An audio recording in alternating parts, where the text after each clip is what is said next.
All right. Welcome to this short session for administrators in supporting teachers with KEA evidences and preparing for the status summary. There's a link that you see there that is a link to the live binder for the Northwest, but we're going to be walking through those resources, and they're also going to be on the Northwest live binder. The first bit of information we'd like to share with you, I am Cindy Dewey rather than Nikki Young, and today she is at the hospital because baby boy Young is on the way. We also just want to remind you that we have developed support teams to provide you the technical assistance and coaching and professional development that you're used to. Sherry Willis and Donna Albaugh will be on one support team, and Abby Hoffman and myself, Cindy Dewey, are another support team. And you'll be hearing from us shortly about who is providing your support while Nikki is away caring for her baby. We're going to begin this KEA evidence support by sharing the critical components. And so I'm just going to do a quick review. Selecting learning targets. Basically, this is when teachers ask themselves, what is the next skill that students need to learn? And then developing criteria for success is, what will it look like when the learning target has been met? Eliciting evidence of learning. What can help me to know what the student knows? And this is really the focus of our work today. We're going to be talking about KEA evidence. So what can help me to learn what the student knows? And then interpreting the evidence.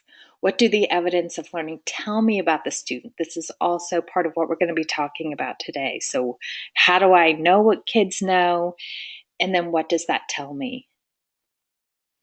And then adapting and responding to learning needs. So knowing this information, how do I respond to my students? So eliciting evidence of learning. What is evidence for the kindergarten entry assessment?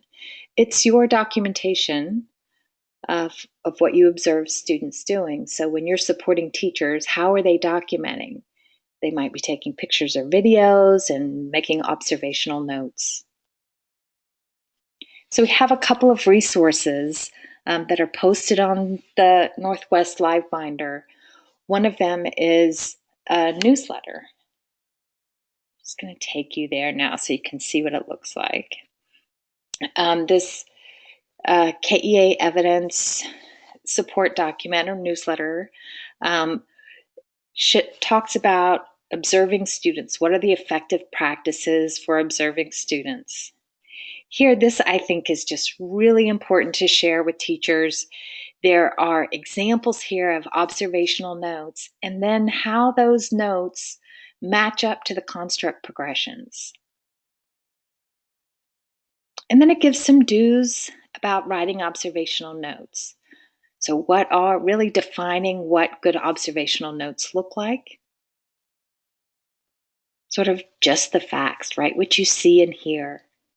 And then use that data to inform your instruction. Here's another example of an observational note and how it aligns with the construct progression. And then how the platform can help you achieve that. Here's another example of an observational note. That's why I think this particular resource is just so effective. And then here's just some nice reflection questions that teachers can use during PLCs. So here's an actual fun PLC activity, another example of an observational note. And then, how to contact your regional consultant.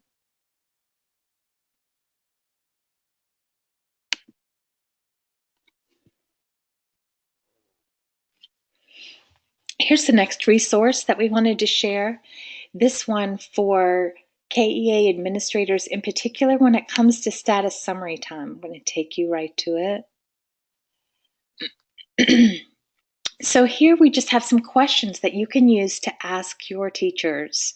When you're working with teachers and they're thinking about their evidences, you might ask, do you have the evidence you need to determine a status summary? Does your evidence reflect what you know about the child? This goes back to the formative assessment process and the questions we were thinking about earlier.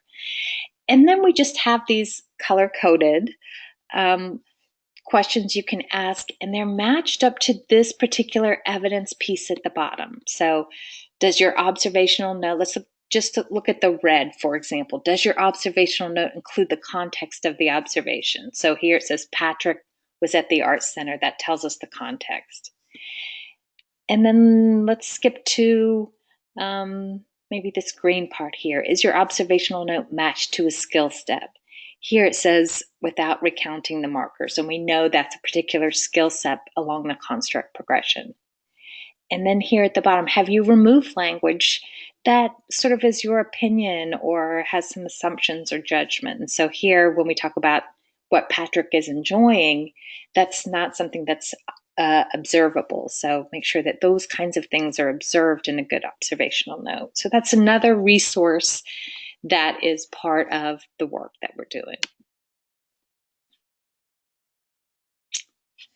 And then finally, there's this nice observational note video. This is something that you could share during a PLC meeting or during a staff meeting that talks about what observational notes are and what they aren't, and it provides some nice guidance for teachers. They might watch it together and then look at some of their evidence, and it gives them some opportunities to stop, look at an observational note, and spend some time talking about, is it an effective observational note or not, and it gives them time to write notes on their own and write them with partners if they'd like.